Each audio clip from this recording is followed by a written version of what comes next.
Hi there, this is Stephen with Fastcall. In this video, I'm going to take you through the installation of the Fastcall package from the Salesforce App Exchange. It's pretty straightforward.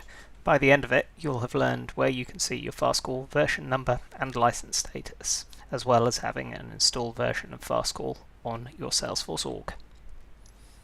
Before we start, a word of warning. Salesforce like to update the App Exchange quite frequently, so things might change a bit by the time you view this, but hopefully the basic process will stay the same. Okay, first thing, we're going to navigate to the Salesforce App Exchange. I've already gone there directly in my web browser.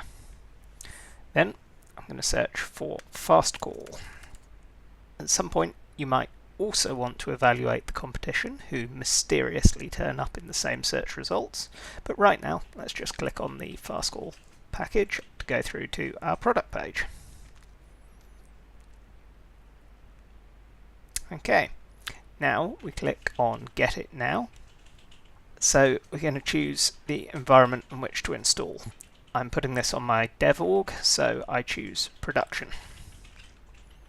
Okay, we review the installation details. Make sure you carefully read and review the terms and conditions, and then click Confirm and Install. We need to jump through some login steps with Salesforce. At this stage, choose Install for all users and approve third-party access. This is important because Fastcall needs to communicate with Twilio in order to make and receive calls, so you have to grant third-party access.